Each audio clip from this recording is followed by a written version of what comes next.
Hi everybody, this is Marlene with Eerie News, and today is April Fool's Day, April 1st, 2024, a Monday, April 1st, 2024.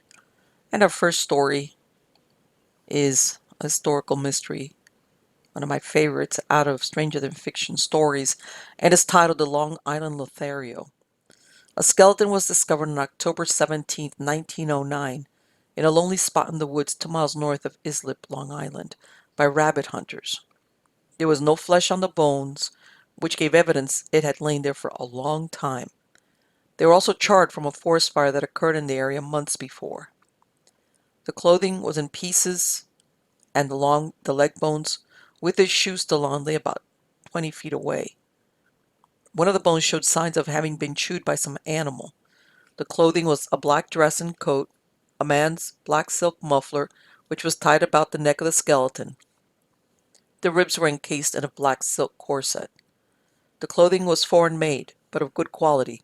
In the pocket of the coat was a bill with a postmark of Kaffeld, Rhenish Prussia. This was the only clue the authorities initially found upon discovering the remains. She had a gold neck chain with a heart-shaped locket set with diamonds, and a pendant made from a freshwater pearl. On the left wrist was also a gold chain with a pearl setting. A silver thimble, a hatpin, and several hairpins were found. The body lay near the corner of two intersecting roads, designated as Broadway and 28th Street, but they were seldom used, which accounted as to why the body lay there so long without being found. She was blonde, judging by a thick mass of ribbon-tied hair found with the skull.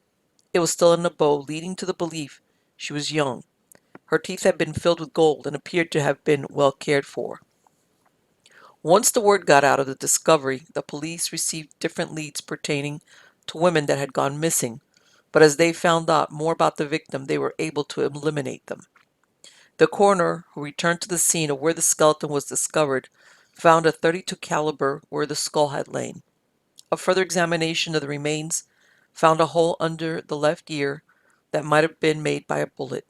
It seemed a bullet had passed through her throat, severing the esophagus and lodging inside the head, where it remained until decomposition dislodged it.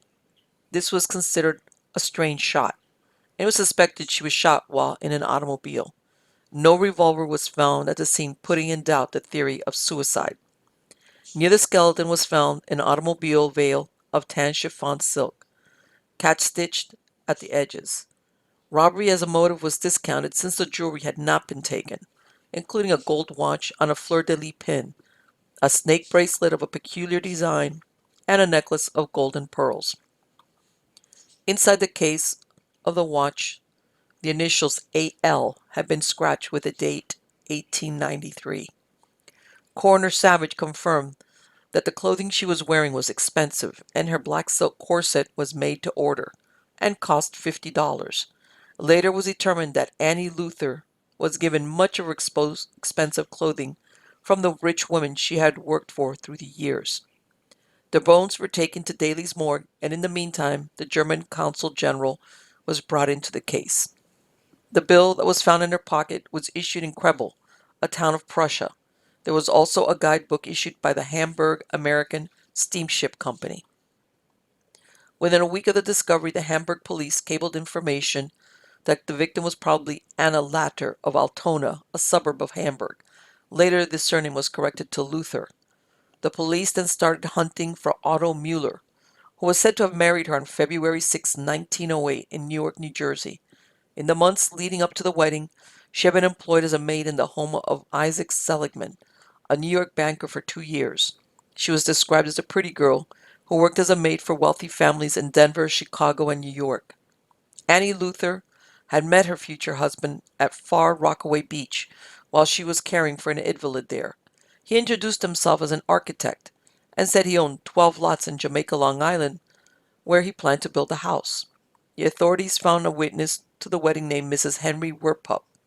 She and her husband were to become instrumental in identifying the culprit. Shortly after the wedding, Mueller took his bride to Europe, where they visited her relatives. Then they returned to New York and spent a few days in Newark visiting friends. Suddenly, the couple were lost track of However, the mystery of their disappearance was soon forgotten. Police eventually ran down Mueller's home in Astoria. Police found Regina von Miller, who was one of Mueller's wives. She recounted how she believed her husband was in the habit of escorting women to lonely parts of Long Island for the purpose of forcing them to part with their money. She owned considerable property and was in partnership with her brother George, where they ran a barber supply business. She admitted that she believed her husband had been after her money when they married, and that he disappeared 6 months after the ceremony. She told police he got $2,200 from her while they lived together, and when she refused to give him any more, he abandoned her. He told her he was of noble birth and that he received degrees in law and medicine in Germany. Two other women informed the police they were courted by a German whose description answered that of Otto Mueller, or Van Miller as he was also known. The police found Otto Mueller working as a grocery clerk at 681 Wythe Avenue, Brooklyn. He eventually admitted he killed Anna because he wanted to get rid of her and return to his wife. The authorities now wondered if Mueller had married different women and then murdered them as well. He was taken to the station on Mulberry Street, Manhattan, where he was given the third degree. Marie Kramer, a trained nurse, Mrs. Henry Werpup, and Mary Duckhausen, all from Newark, who were present at the wedding, positively identified him. Then Mueller recanted and said he had left Anna in a flat in Manhattan and went abroad to visit relatives, but found her gone when he returned. Police found that he had married another woman in Manhattan in February 1905 and left her with two children. Then they located another woman, also from Manhattan, who had married him, but he had deserted her after taking $2,700. During his last marriage, he was using the name Fred Gebhardt. Mrs. Gebhardt told police that after she had given birth to two children, one day a woman came to her and said, "Your husband has put 7 wives in their graves. You better watch out or he will have you there." She said he had left the family in February 1908 without any money. She then received letters from Germany, and when he landed in the country, he came back to live with them. 3 trunks were delivered, many which contained expensive clothing, and books inscribed with the name Anna Luther inside. Mueller burned the letters and erased the name in the books or tore out the flyleaves. The woman who had told her that her husband had buried 7 wives said his first wife went on to marry Richard Mintzer, who was Gebhardt's partner in real estate business. This was Gebhardt's confession. About December 1907, I first met Anna Luther. We were married in February 1908 and went to Europe to live. We returned April 6, 1908. She went to Henry Werpup's in New Jersey to spend a day or two. On the pretense that I was going to rent an apartment for us to live, I returned to my home and wife in Astoria.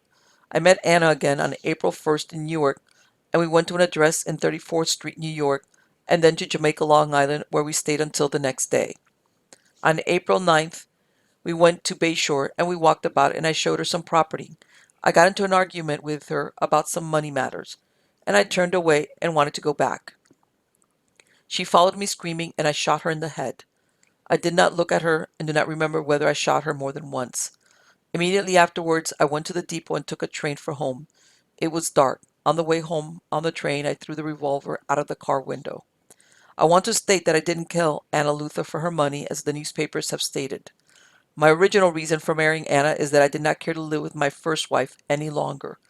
But as she had given me a child, my desire to again see my child caused me to want to get rid of Anna Luther and return to my first wife and child. This is the reason why I shot Anna Luther.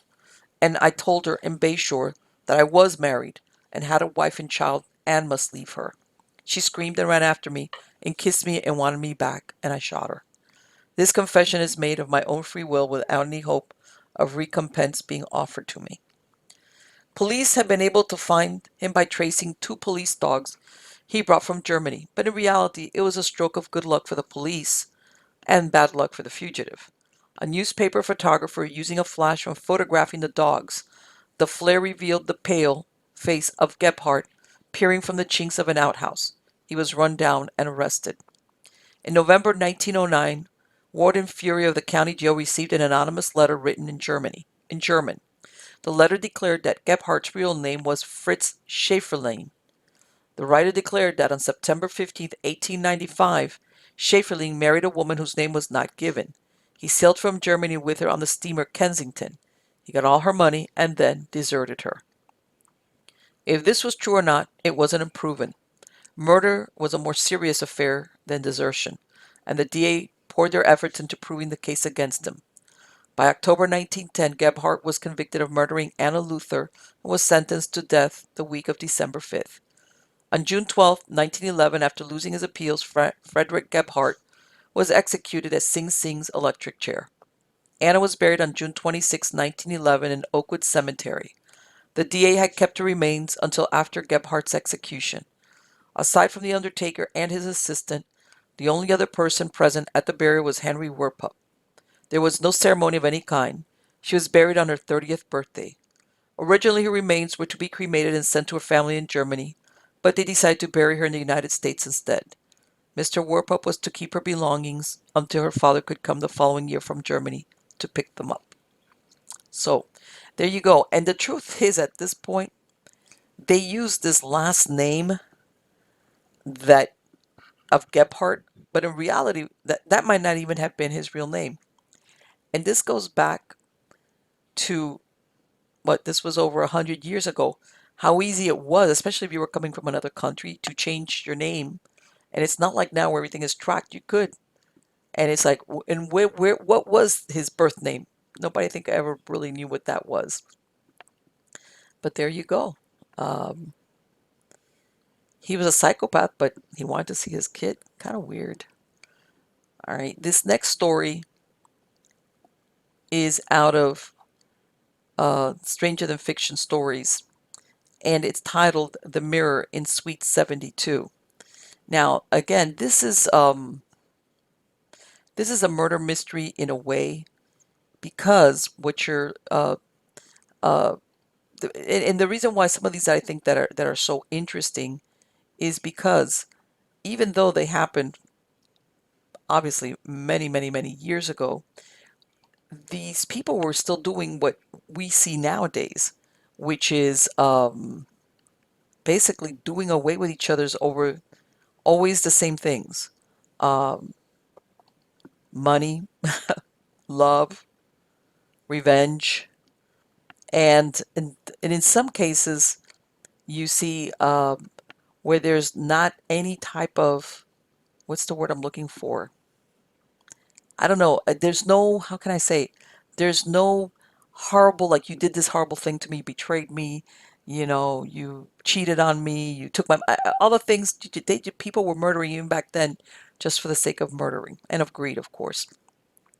Now, again, this other story is The Mirror in Suite 72, and it starts off on October 24th, 1905. Mary Jane Cayley was staying in Suite 72 at the Aberdeen Hotel, the same one she had rented several times in the past.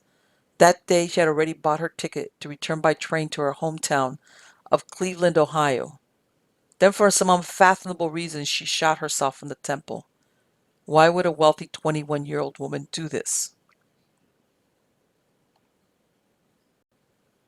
The place is Manhattan, New York, 1901. Penn State was under construction and Macy's had opened on 34th Street. Around the corner from Tiffany B. Altman and the Waldorf Astoria Hotel, plans were underway to build a new Beaux Art hotel, a style called apartment hotels, which were the latest thing for out-of-towners who needed a pied-à-terre without the need to hire servants or worry about maintenance. Residents dined in a communal dining room or restaurant, and hotel staff catered to their needs. In September 1904, the Aberdeen, a 12-story brick and limestone structure, opened its doors. Like all places that welcome strangers who bring their love stories, hopes, and woes, scandal would soon visit the new hotel. It came in the form of Mary Jane Cayley. She was the daughter of Thomas and Mary Cayley. However, by the time Mary paid her visit to the Aberdeen, her mother was married to George Walker, and the prosperous family lived in Ohio. The body was found by Mrs. Allen, who lived in the suite next to Mary. She would accompany Mary on trips to Ladies' Mile shopping, which was close by. The dead woman was fully dressed, and it seemed she had stood in front of the mirror when she was shot. The revolver lay beside her on the floor. 2 cartridges had been freshly discharged, but only 1 bullet could be found. On a table in her room was a linked gold purse studded with diamonds and rubies, and the contents included $133. There was a number of rings, a heart-shaped pin set with diamonds, a large pin set with diamonds, and two bar pins studded with diamonds. She had bought several furs which were already packed. Most of her toiletries were monogrammed with her initials. There was also a package of letters tied with a white ribbon. There was one envelope addressed, "For Lillian, care of Mrs. G. Allen. Give to Jack. Don't mention names." Inside the envelope was a letter which read, "Tired, tired, forgive me, darling sister, love me, May."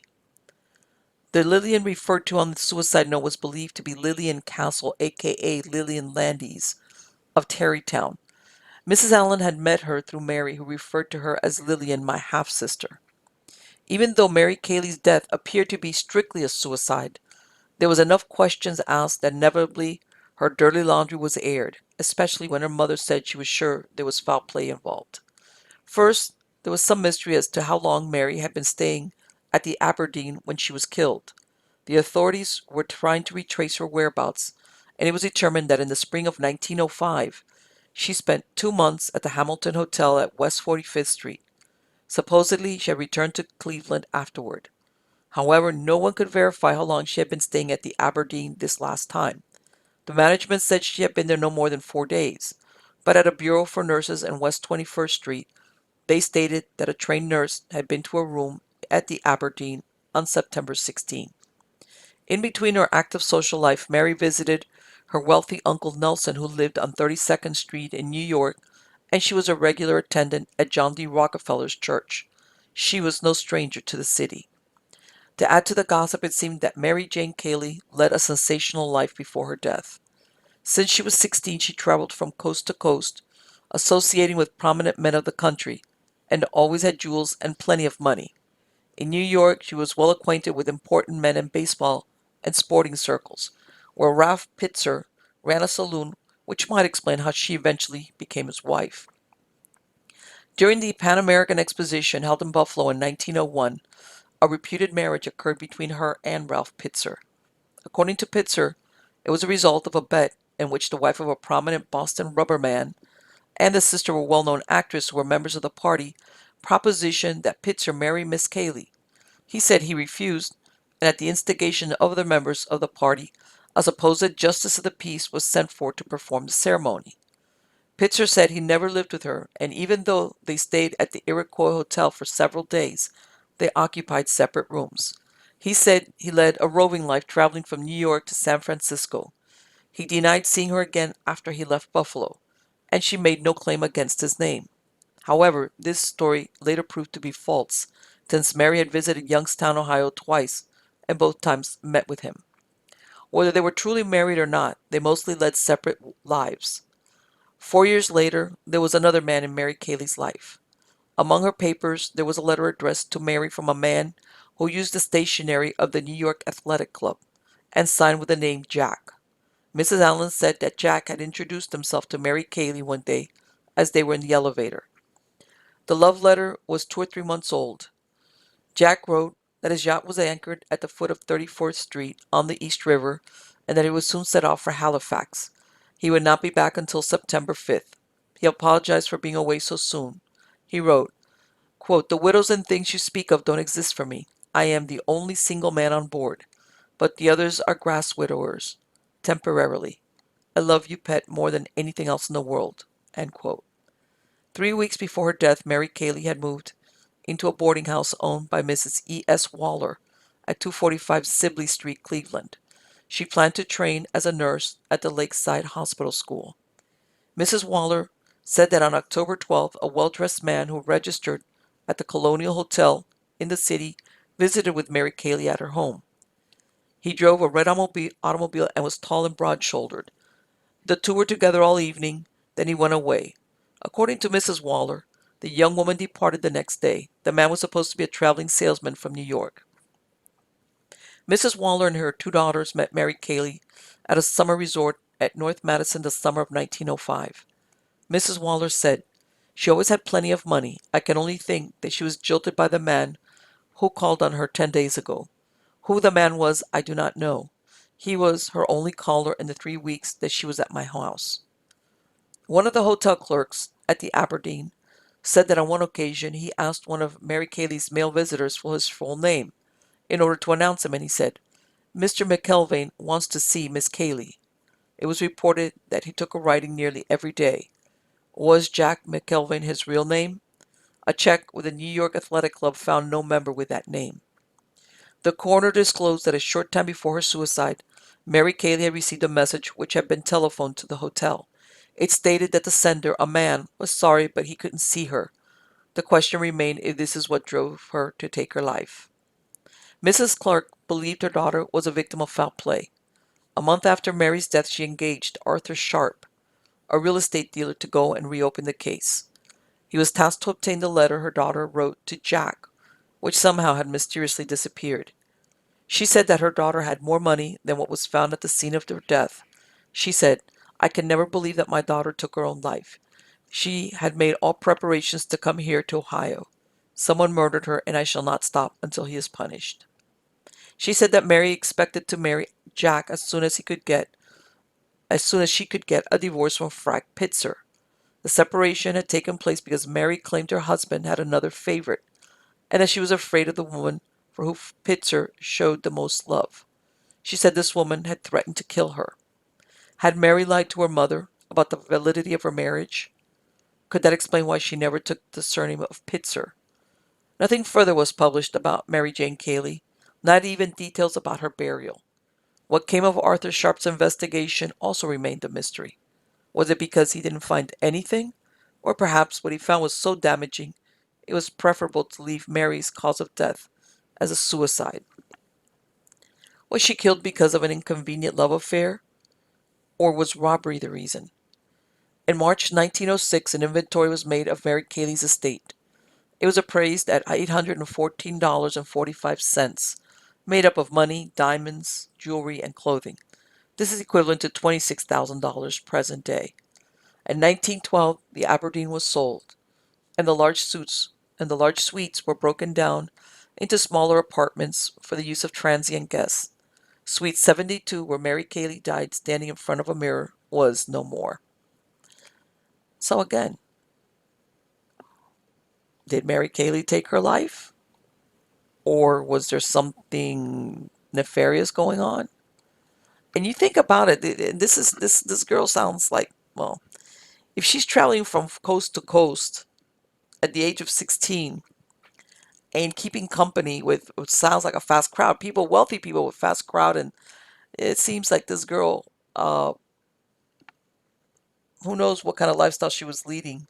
Because remember, back in these days, 16-year-old girls did not go around the country in the jet set, especially if you were unmarried. So that she looked like maybe she might have gotten herself into trouble, and I don't know. There's a lot of empty holes in that. And then the fact that you can find there was no obituary printed about her death, nothing about her burial, nothing ever came of the investigation that her mom hired someone to do. That's all very strange, which usually indicates that whatever was dug up was not favorable towards her. So there you go. Next story is out of Daily Mail, and this is titled "CERN to Test World's Most Powerful Particle Accelerator During April Solar Eclipse to Search for Invisible Matter That Secretly Powers Our Universe." I wonder why they chose April 8th. I don't know. Let me see. The world's largest and most powerful particle accelerator is set to smash protons together on April 8th to search for invisible particles secretly powering our universe. Theories have suggested there are 17 different particle groups, and the European Organization for Nuclear Research, better known as CERN, confirmed the existence of one using its Large Hadron Collider in 2012. Now the team has restarted the LHC with hopes of unraveling more mysteries of the universe, specifically dark matter. Scientists began preliminary tests by sending billions of protons around the LHC's ring of superconducting magnets to boost their energy and ensure the $4 billion machine was in working condition. And next month CERN will shoot them down a 17-mile-long tunnel at nearly the speed of light to create conditions a second after the Big Bang. The LHC will continue the experiment until later this year, when it will then be put under a long hibernation for CERN to transform it into the next version, the High Luminosity, or LHC. The accelerator sits 300 feet underground at the border of France and Switzerland and first went live on September 10, 2008. The LHC works by smashing protons together to break them apart and discover the subatomic particles that exist inside them and how they interact. Scientists turned on the powerful machine this month, injecting it with several proton beams. CERN researchers use protons due to them being heavier particles. The weight allows much lower energy loss per turn through the accelerator than other particles like photon. On March 8th, teams from around the world waited inside the underground lab for a glimpse at the beams of circling inside the ring of the LHC. The circular shape was by design, as it allows for more time to accelerate the beam of particles so higher energy can be reached. But the first attempt this month did not go as planned after the beam only made it partially around. But this month's experiments prove the beam trajectory was off, as it did complete a full circle. But after tinkering with the mechanics, the team watched in wonder as the beam circled the accelerator in less than 20 minutes. At full power, trillions of protons will race around the LHC accelerator ring 11,245 times a second and travel just 7 miles per hour, less than the speed of light. On April 8th, the team will send the beams through the tunnel where they will collide. The team will be on the hunt for dark matter, which makes up about 28% of our massive universe, but it has never been seen or proven. This work will give them insights into the formation of the universe and even its ultimate fate. The experiment is scheduled to occur the same day as the Great North American solar eclipse. The total solar occurs when the moon completely blocks the face of the sun, briefly turning the outdoors dark during the daytime. The spectacle will be visible to an estimated 32 million people along a narrow path through North and Central America. It will mark the first total eclipse. Solar eclipse will be seen in the U.S. since August of 2017. The purpose of the LHC is to let scientists test predictions of different particle physics, including measuring the properties of the Higgs boson, or God particle, which was a missing piece in the jigsaw for physicists in trying to understand how the universe works. Scientists believe that a fraction of a second after the Big Bang that gave birth to the universe, an invisible energy field called the Higgs field formed. As particles passed through the field, they picked up mass, giving them size and shape and allowing them to form the atoms that make up you. Everything around you, excuse me, excuse me, and everything in the universe. This was the theory proposed in 1964 by former grammar school boy Professor Higgs that has now been confirmed. And while the particles near instantly decayed during the LHC experiment, scientists found they left a footprint behind, revealing their existence. The LHC is typically used just 1 month each year, but has been shut down over long periods for upgrades. It was last turned off in 2022 amid Europe's energy crisis. Firing up the LHC is a complex process requiring everything to work like an orchestra.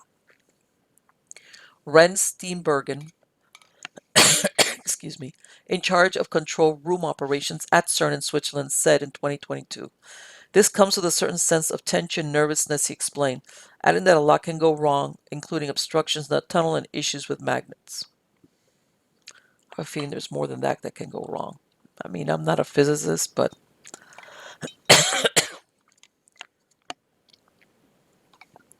excuse me. But when you're trying to, I don't know, why choose that date of all the dates?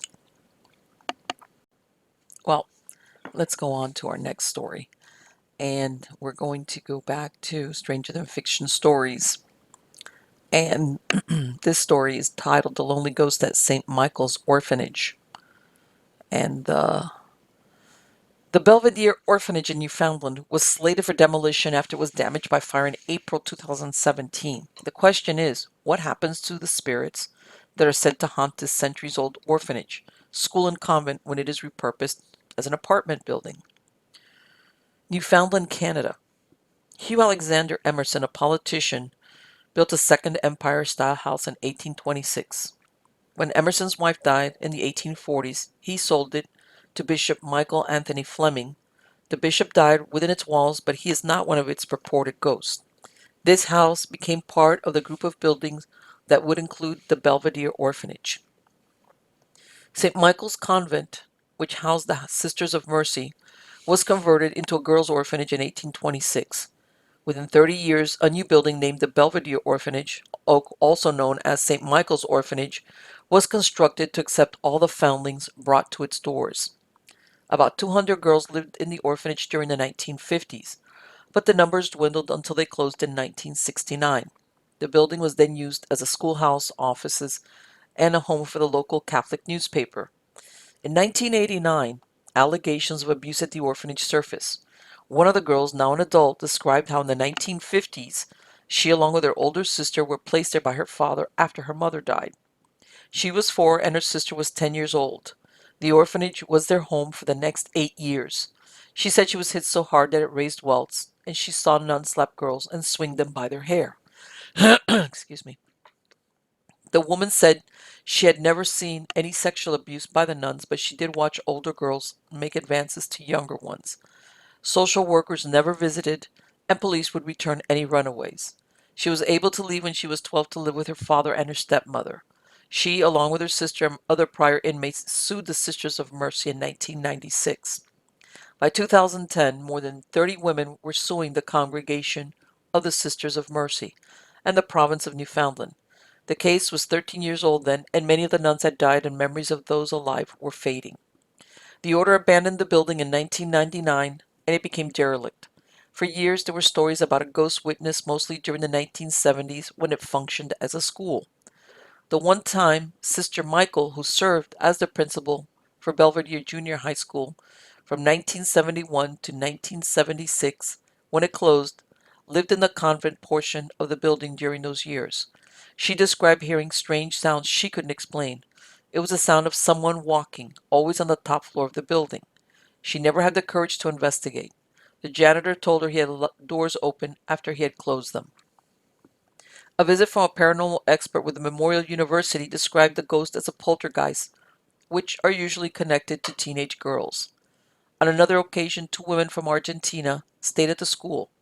One woman told Sister Michael that from the moment she arrived at the property, she was in touch with the suffering of young girls, especially with a particular spirit.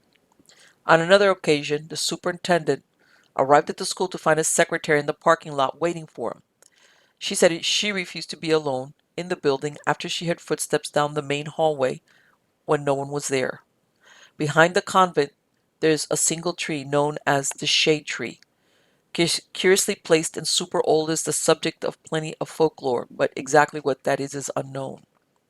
In November 2023, a zoning change for the land where St. Michael's Convent and the Belvedere Orphanage operated from was submitted, which would allow the erection of a 60-unit building. The oldest structure would be demolished.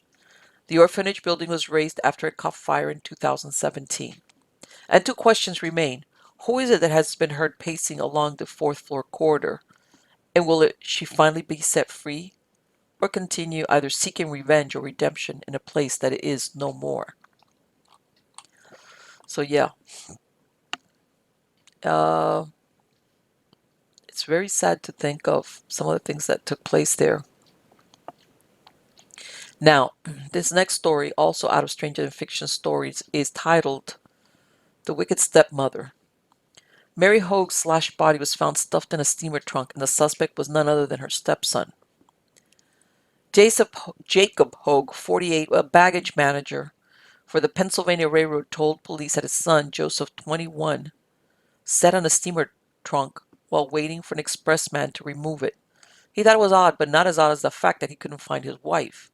He had only been married 10 months, and he hurried home from work like the newlywed he was. His first wife, Sarah, mother of his children, had died in 1929. When Jacob Hoag found droplets of blood in his home, his suspicions were raised, and he pushed his son out of the way. Inside the trunk, he found his 30-year-old bride doubled over inside. Her face and chest were slashed, and she had a hole in the base of her skull. When he turned to ask his son what happened, Joseph had disappeared. When police arrived at 5325 Parrish Street, Philadelphia, they found an ice pick and chisel stained with blood in the cellar. In the adjacent yard, they found blood-stained clothes in a burlap bag which turned out to belong to Joseph Hogue. At first, the newspapers ran with a story that this tragic result was a tragic result of a love triangle between Mary Brogan Hogue, her stepson, and her husband. Joe Hogan was the eldest of 5 children, and the rumor was that they had kept company before, and that Jacob Hogue had wooed Mary away from his own son. However, Mary Hogue's sister, Grace Neeson, said there was nothing between her sister and Joseph Hogue, and they had met once 3 years before. Then he enlisted in the military, and she had not seen him again until after she was married to his father. Jacob Hogue contradicted this story and said that Joseph had asked Mrs. Hogue for money on several occasions, and when she refused him, he became angry. At the coroner's inquest, Jacob Hogue said that his son killed Mary Hogue because she spurned him when he proposed that they elope together. He told police his son and wife had been involved 3 years before, but she broke it off when he enlisted in the Marine Corps. The following day, after the body was found, Mr. Hogue found that $22 in rent money his wife had hidden was missing, along with her white pocketbook, where she kept more money and the keys. The coroner found $87 sewn into the pocket of the dead woman's clothing. Hogue had been discharged from the Marine Corps 3 weeks before the murder. 2 weeks after the crime, Joseph Hogue was arrested in Washington, D.C. near his old army haunts at the Central Mission, where he worked with an assumed name in the boiler room. Upon his arrest, he confessed he killed his stepmother because she beat my kid's sister. Within a day, he recanted on the confession. Joseph Hogue was held without bail. Jacob Hogue did not appear at his son's arraignment. However, his other children had a different story to tell about their stepmother. His sister Mary, 20, told reporters, "I'm glad she's dead, and if my brother killed her, I'll stand by him." John Hogue, another sibling, said, "My stepmother was a real devil. She was mean. She used to keep bacon and sugar in her bedroom, and at mealtimes she'd bring down a couple of lumps of sugar for herself." Mary Hogue described where her stepmother was a veritable monster. She said, "Our stepmother never gave us enough to eat. She kept good things for herself. My brother Joe was not home when father married her a year ago. He was in the service, but he met our stepmother when he came home on leave. Father took him out one night to the home of some friends, and there Joe met her. She seemed to like Joe. She made such a fuss over him. She tried to sit on his lap. She said to Joe, 'If I was a little younger, I'd marry you.' Joe kidded about it when he came home. Then he went back at the end of his leave, and father got married. Our stepmother didn't love my father. She just made a fool of him and kept saving money to go back to Ireland. He was afraid of her too." Mary Hogue, who was 10 years old, corroborated the story, complaining that her stepmother had beat her unmercifully several times. Mrs. Augustus Magnus, a neighbor whom Mary lived with, said, "I feel terrible because I didn't report Mrs. Hogue's treatment of her stepchildren to the police long ago. They used to come to me looking starved, and I would give them meals." During the trial, Joe Hogue described what happened the day Mary Hogue was killed. At about the dinner hour, they argued over her ill treatment of his 11-year-old sister. He struck her and rendered her unconscious. Fearing the consequences of having hit her, he killed her with a chisel and stuffed the body into the trunk. On September 6, 1934, Joseph Martin Hogue was sentenced to life imprisonment at Eastern State Penitentiary after having pled guilty to murder in the first degree. By 1940, he was an inmate at the Fairview State Hospital for the Criminally Insane. He was still there in 1950, and he died in 1961 at the age of 48. His father, Jacob, died in 1958. Was Joe Hogg a cold-blooded killer who murdered his stepmother for being spurned and to steal money? Or was it an argument that escalated when a young man defended his siblings, especially a young sister that was being abused? Was it true that even Jacob Hogg feared his new wife, so much so he couldn't safeguard his own children? Did she get her just desserts for being a greedy, wicked stepmother? So what do you think? I have a feeling after reading this, I do think that. I think this lady was abusing those kids, and the older brother came home and got really mad, and it got out of hand, and next thing you know, oops, I killed my stepmother. And there you go. That was the end of his normal life. Next story, also out of Stranger Than Fiction Stories, is called Folklore and Rituals of the Dutch County. There's a ritual tradition that spans 3 centuries practiced by Dutch settlers in Pennsylvania known as hexray, witchcraft of evil intent, and brockery. I'm not sure if I'm pronouncing this right, so casting of spells with intent to do good, and faith in powwow doctors. There are those who argue that rituals can both heal and harm. Brockery, a healing method called powwow by the Pennsylvania Dutch, is passed mostly through oral tradition, and it addresses health problems for humans and livestock. But it's not only healing, there's protection and benedictions and prayers to ensure a positive outcome for everyday life. Christian symbols are intertwined within the practice. In 1882, an alleged case of witchcraft was reported in Lehigh County, Pennsylvania. In the fall of 1881, a newly married young man who lived on Little Lehigh suffered involuntary muscular movements compared to St. Vitus's dance. During his convulsions, he would act queerly, and it was asserted he was acting under the evil influence of a witch. The witch in question was a beautiful young woman who lived in the township. She was called Hex, and the neighbors around where the woman lived would not even let their children outdoor unless they were guarding them. There was a demand for horseshoes, which were nailed over the entrance doors to dwellings since it was believed they had the power to cast off all danger to person and property. The populace became so terrorized some refused to venture outdoors after nightfall. The outcome of this strange case is unknown. In 1895, a young woman who lived in Albertus claimed she was suffering from fur hexray. She said that whenever she would go outdoors after nightfall, something resembling a large big black cat followed her. She took her younger brother along to see whether he could see the cat, and he said the strange apparition followed in their footsteps. She experienced this horrible scene for a few months. Once she had found that during the night her dresses had been torn to shreds. She said the hex, German for witch, did it. She believed the witch resided in the neighborhood. She got better, but then the old hex revisited her, and was uncomfortably rampant in her evil doings, diabolical in her transactions, and quite mysterious in her way. One of the specters was as large as a mule, or so she said. If she went to bed, the spirit followed her, tore the bedclothes off of her, hopped on the bed, under the bed, and all around her. She came under the care of a hexa doctor, who ordered her to go away from home for a period of 9 days in order to counteract the witch's power. She moved in with her fiancé's family, and there were no more visitations. However, when she returned, the black cat came back and was always at her heels. The animal was said to be fence high and with a tail as long as a fence rail but seemingly endless. It would appear after nightfall and disappear at midnight. That same year it was reported that there were witches living in the Blue Mountains of Pennsylvania. It described where many households had in their possession witchcraft books over a century old. They're hidden away in chests or secure corners and kept secret only to be used when an emergency arose. All of the spirit reprints of the old German books were printed secretly in Germany as early as 1750. It was learned that Hebrew peddlers who ventured into the wilds of the Blue Mountains from New York 100 years before brought these books with them and secretly sold them. To be in possession of such books in the old country meant death or imprisonment. The recollection of what happened to witches in New England led the backwoods people to secret the books away. There was a stalwart, bush-headed man, 65 or 70 years of age, who lived in Reading, who was known as the Hexa Doctor, and would be summoned to treat nervous afflictions and spells. He would not practice his art with any witness except the patient. But it wasn't only nervous twitches that indicated the person had been bewitched. If a young woman, soon to be married, forgot to do the milking on time, burned the dinner, put too much bluing in the wash, broke eggs or plates, forgot to feed the dog or the hogs, tore any wearing apparel, or lost anything, she had surely a spell cast upon her.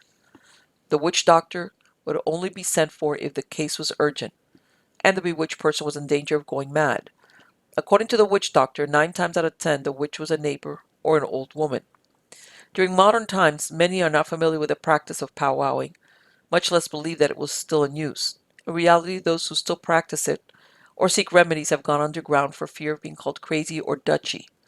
Among conservative Mennonites, the practice is considered to be the work of Satan. However, there are still powwowers in Pennsylvania who are open about their identity, who plan to pass on their knowledge to younger family members through oral tradition. This is how they learned themselves. The knowledge is passed from one man to woman and woman to man, cross-gender transmission. There are some diaries and notebooks with recipes, but these are few and far between. Their clients themselves usually come through word of mouth. The main source of origins of the rituals are the Bible, which is used as evidence by the powwower that they work with God and not the devil, and why they do not request payment for their services. An effective verse appears in the King James Bible, which is often referred to.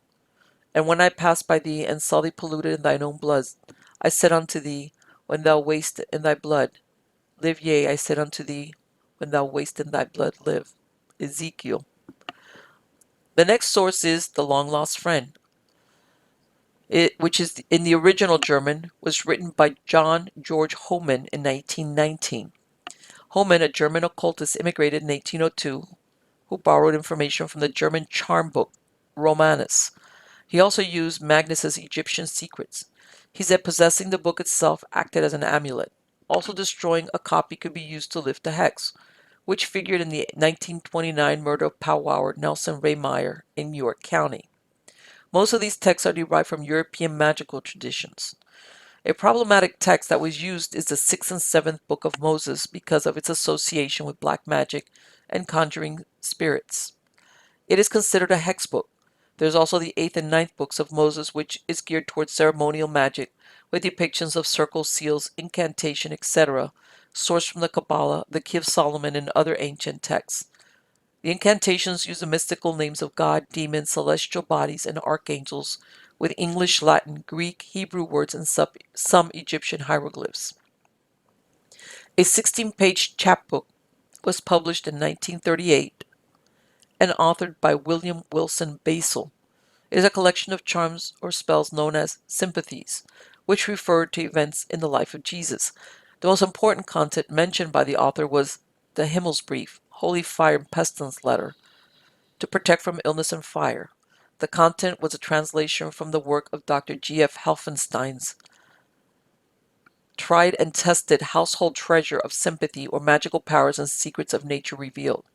It was published in 1853 along with The Long Hidden Friend. Possession of the book was supposed to act as an amulet. Many of the traditions are tied to the healing powers of Catholic saints, a belief that was driven underground by the Reformation. Now, yeah, because remember, during the schism in Germany, when Protestantism came about because of Martin Luther, and there was a very big conflict between Catholicism and Protestantism, yeah, people got killed over that stuff. So anyway, and there you go. That is going to be it for this version, this latest version of Eerie News. And then believe me, there's a lot of weird stuff going on. Let's see what happens on April 8th, Eclipse Day. Hopefully nothing like any other eclipse, but we'll find out soon. So till next time, take care.